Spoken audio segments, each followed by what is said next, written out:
Hey, how you going? Hope things are going well. Hope you're finding these videos worthwhile. These book reviews are good to kind of assess some information I read.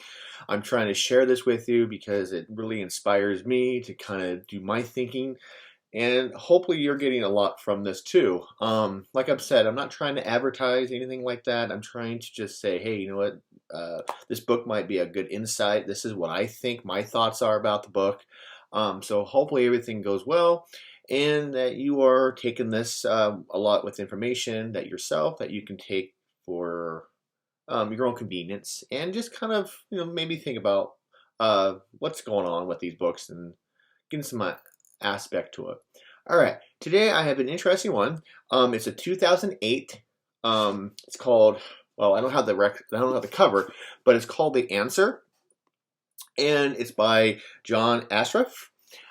He wrote the book, and he did a little YouTube on it about his book, and it's a 2008. It has about 300 pages in it, and it goes through like your transfer of learning. For example, if you kind of want to maybe start a business, or you want to kind of advertise or kind of get people that go along with it, you got to change their way of thinking. And if you're that kind of person that you have this kind of an interested idea, and you want to kind of put it out there, and you are worried about, you want people to kind of be in and pick investment into your stuff, this is an interesting book, and he talks about some of the science behind it too, which I really think a lot of it, because I love the science and the math part of it. And so I want to kind of go through it a little bit to kind of show you what I think about the book and what he kind of has, what he has trying to say to you. But anyway, and he says that if you think about it, that 95% of of businesses, they close their doors in the first 5 years. And the reason they close their doors in the first 5 years because they stopped really trying to advertise their product. A lot of it is about the law of attraction. And attraction really focuses on like thoughts of a business.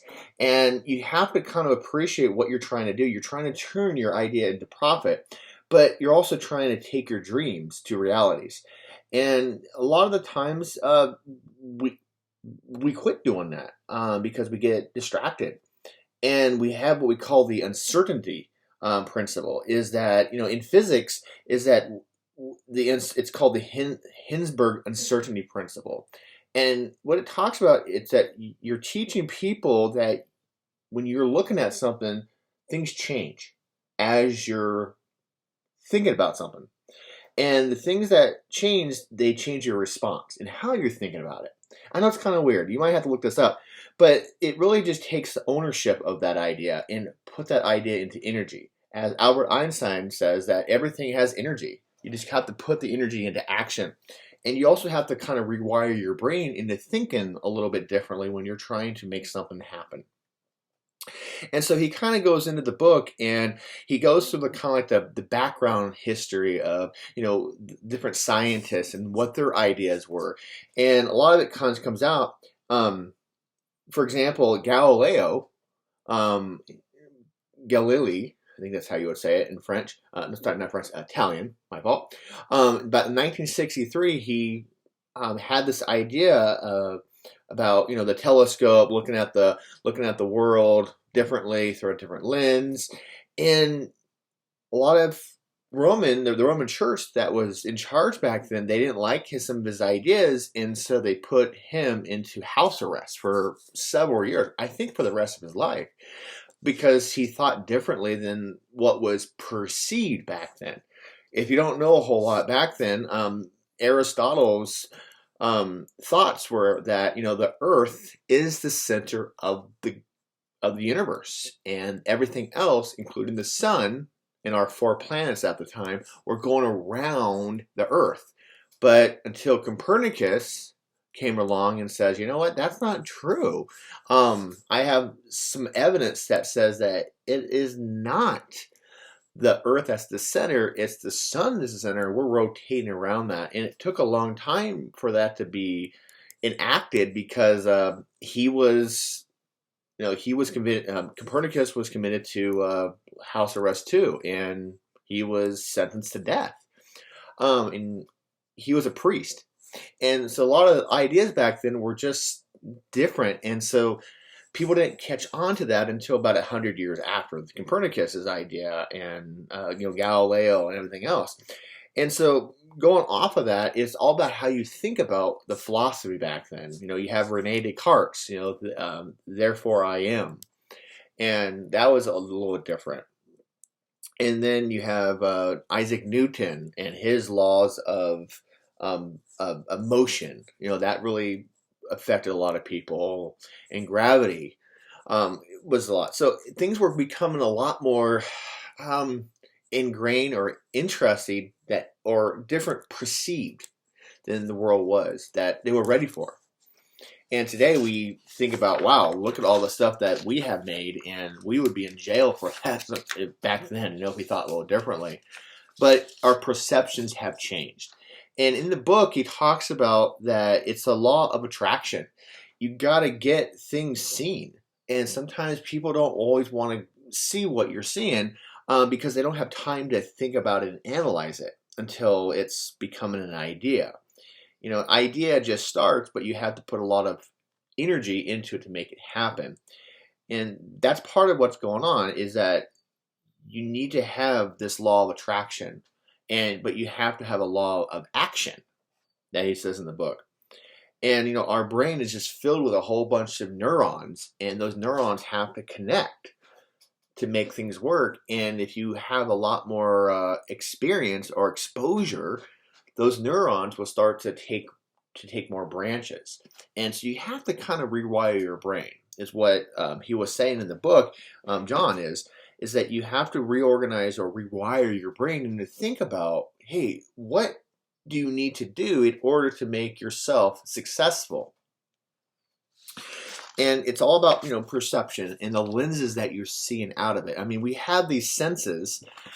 These senses are all over the place, but your brain has to interpret those senses. We see out of our eyes and hear out of our ears, but our brain has to analyze that. And you have to analyze that stuff to make things perceive or make it acceptable throughout nature. And you got to use a little bit of logic too. But he kind of says that you have to kind of format this habit. And he says that it is what you create when you do something over and over again, to the point of view that you have no longer to think about it. And it's consistently in order and repeatedly a perfect process. So that's what comes a habit. So your mind has to change in order for you to have something that works. And you can obsess about it, but obsession is different than he says in the book, is that you have a desire is different than obsession, or maybe you have an interest or something like that. And we're going to get to that in a little bit. But everything, you have to change your brain a little bit in your rewiring. And I really like that. And he kind of says this, and I think this is what I was trying to hit at a little bit ago. There is a difference between being committed and being interested in your success. If you're interested, you will do what's convenient. If you're committed, you do what it takes. That is very big. And I like that from his book. I think that maybe you're interested in being a multimillionaire, but if you're not committed to it, you're not going to be a multimillionaire or find ways to do that. That's why interested it's great. I'm interested in learning as much as I can, but I have to be committed to do that. And commitment takes time every single day. And we do that to each other, or to ourselves, I should say, is that if you're interested in making yourself successful, but you don't put a time into it, you're not going to be a lot of successful. Every day you have to do it. You have to be committed to do it every day. It's like going to the gym. Yeah, I'm interested to be healthy, to have muscle, but you got to be committed to do it every day in order for that to work. I really like that and what he says in there. And then there's a difference between being passionate and being obsessed. My passion is to be an awesome math person. but I'm very obsessed, but I have to be obsessed to do that. And I really think that really goes down the line of what he's trying to say with this. And intelligence is not a single one-dimensional trait. Your brain has two hemispheres. Now, the two hemispheres have to connect in order for that to happen, in order for intelligence to happen. And there's different kind of intelligence. And people, may not think that. Intelligence is different for everybody. There's spatial reasoning intelligence. It's like when you use geometry, or somebody's good at packing or moving people, and they have to fit things in certain fashions and stuff like that. And they have to use the space provided. There's also interpersonal intelligence, where talking to people. You got to have talking to people. If you really want to sell or be successful in a business, you got to know how to negotiate with people. And that takes a lot of intelligence too. Different kind of intelligence. There's mathematical intelligence. And I think I have that. I'm not trying to sell myself here, but I've been studying math for a long time, and I think I have a good standard on the vocabulary, hopefully. But there's bodily and kinesthetics intelligence, where you hire a personal trainer that says, you know what, you want to get in shape? I'm going to train you to do this because I've been successful. I've been doing it for many years. Here's my results that you can see. So that's another kind of intelligence. And so you're trying to put all this together. And it's all how you are trying to reimagine and putting your thoughts into practice and rewire your brain a little bit into thinking that way. Not in a bad way, but it's your emotions that a lot of times get in the way of your thinking, and the emotions are kind of an anchor that sets you apart from different perceptions and aspects of the life. And you have to kind of take time to meditate a little bit, breathe, and says, you know what, I know that I'm getting overwhelmed. I'm not seeing results in the first 18 months, but at least you're trying to be committed to do things every single day. Set yourself a goal. We get distracted because we don't set small goals every single day. And part of it, in 5 years, you want to do this, but then it doesn't happen. And then you're saying, well, why didn't it happen? Then you kind of have a mental breakdown. Well, it didn't happen because you didn't do it every single day. Even 15 minutes, a half an hour. It's like, maybe you want to write a book, and you have to set 10 or 15 minutes, maybe 30 minutes a day, writing a page. And if you do that for a year, you have how many pages you have? 365 pages, if you think about it. If you write a page a day. Yeah, you could do it. We get distracted very easy. And he says that you have to set those small goals, but you also have to reorganize your brain or rewire your brain to think that way. And you don't have to change your personality. You're just changing your time, that you're kind of putting things into place so you can do them. And you have to make your vision become a reality. It all starts about vision. If you have something and it's a vision, make it into reality by doing those small little steps. And I really think that's what he's trying to hit at in his book, is that he's trying to make things happen. If you want to be successful, here's the science behind it, but then the next part is that here's what you have to do it. Very interesting. And it's all about mind mapping. Your mind is all mixed up, and it depends on how you space it out, it makes it work. It's like an English class that your teacher, if you want to write maybe if you want to write a review on a story, or I think it's like a book review. It's kind of interesting. If you write something about a book, you have to put it into an essay form. Well, how do I get my essays? Well, you have a cluster. You put your main things in a cluster, and then it kind of branches out. And then you write little pieces. And that's kind of how our brain works, is that you have this big old thing right here, that your main objective, and then your different parts come out to say, okay, well, I have this over here, I want to put into that. This branches over here, I want to put into that. And it's all about that mind mapping and kind of spacing it out a little bit. And you're trying to reach those ideas. And you kind of want to classify them into different parts, what he was trying to say in the book as well. And you really need to do this for a lifetime. if you want to make things happen. And no matter how much money or effort you put into, let's say, your business, you're not going to attract your ideal customers unless you're looking for them to what they actually are. And so if you kind of maybe want to open a business or have some kind of selling point, you have to you have to know how the customers think sometimes too, and what will gravitate them to what you're trying to do. And I'm not a business person. Was I ever thinking about becoming a business person? Of course, we always like to be rich, but it's also what your lifestyle is. You don't have to be a business person. It depends on how you're trying to understand how you put your money out there. You don't want to go and spend a lot of money. You don't want to take your whole paycheck and spend it. No, you got to save it or invest it for the future a little bit. And I know that's very hard. Money is like water to some people. We spend it like crazy when it comes in, and it's good. But money doesn't always buy everything, and you have to think about the longevity of things too. And that's also rewiring your brain. So you don't have to be a business person to figure this out, but it depends on what you want to do for your life. It depends on your passion in life. It depends on what you're good at.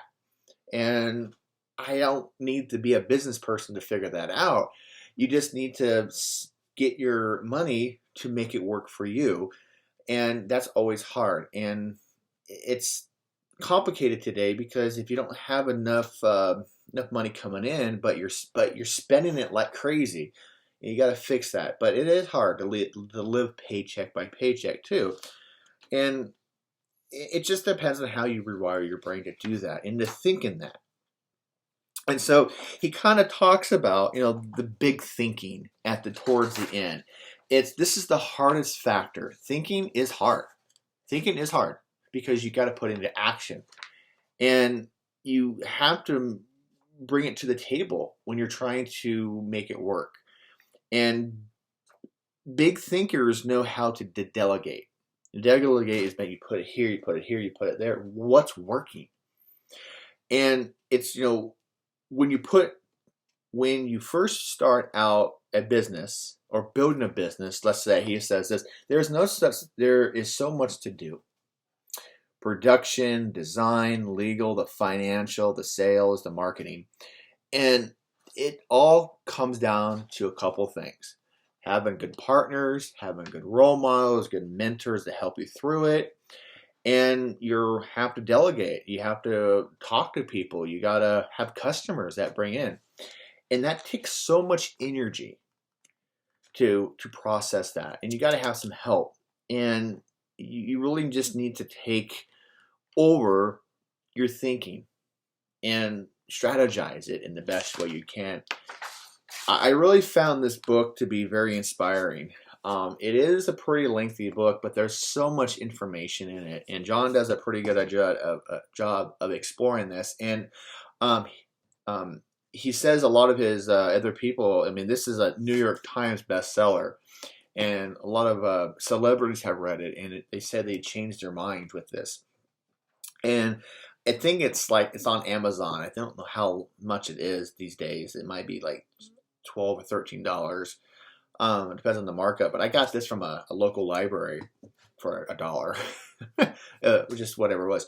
But it has a lot of good value into it, and I think I'm going to keep it because one of the things I'm biased of is the science that is involved. He talks a lot of good deal about the first part of that is the Galileo and Copernicus and Rene Descartes, Einstein, and how much in the neuroplasticity of the brain. You have to rewire your brain. And so the first half of the book, he talks about, how you have to do all that stuff and the science behind it. The next half, he talks about you take that into action and build that from. So I think it's a good book. But my review is, very subjective to yours. So I'm hoping that you're finding these have a lot of value. So yeah, I think it's a good book to have. So hopefully you're doing well, and go for it. I will see you in the next video.